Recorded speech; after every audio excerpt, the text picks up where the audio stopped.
The oppressive silence of Blackwood Asylum hung heavy in the air, thicker than the fog rolling off the moors.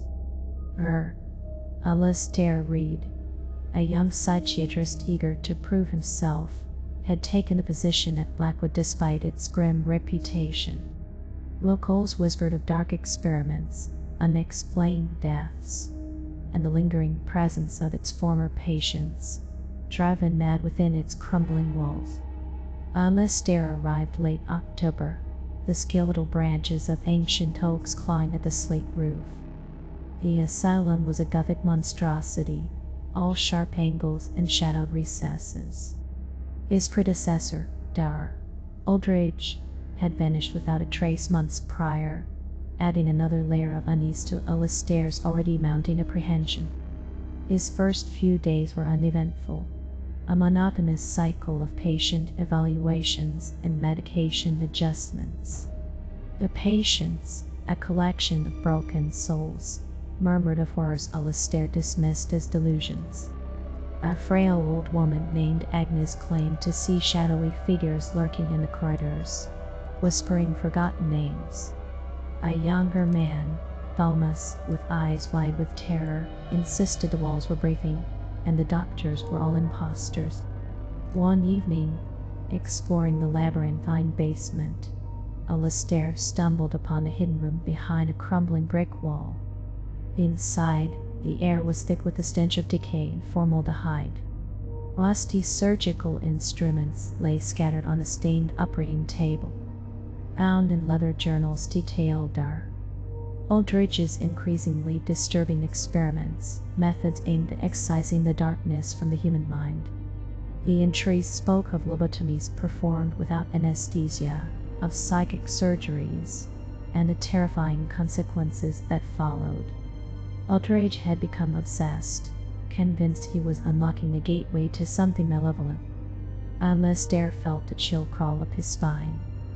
He slammed the journal shut, a growing sense of dread washing over him. As he turned to leave, he heard a faint whisper, a voice barely audible, yet laced with unimaginable suffering.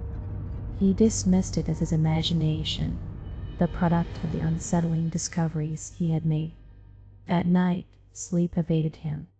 The asylum groaned and creaked around him, each sound magnified by the unsettling atmosphere.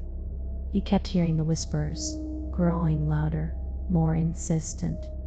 He finally rose from bed, drawn by an invisible force towards the east wing, a section of the asylum supposedly abandoned decades ago. As he navigated the decaying corridors, the air grew colder. But whispers coalesced into recognizable voices, a chorus of tortured souls pleading for release. He reached the end of the hall, where a massive oak door stood ajar, revealing a darkened ward. Inside he saw them. Spectral figures, translucent and writhing, their faces contorted in eternal torment.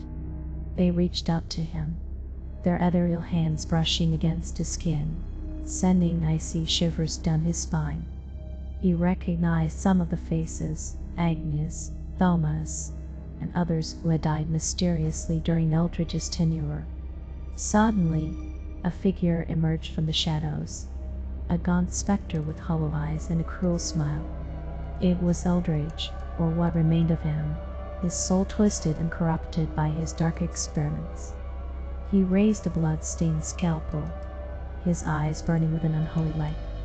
"You cannot escape," Aldridge rasped, his voice a chilling echo. "This place consumes all who enter. You are mine now."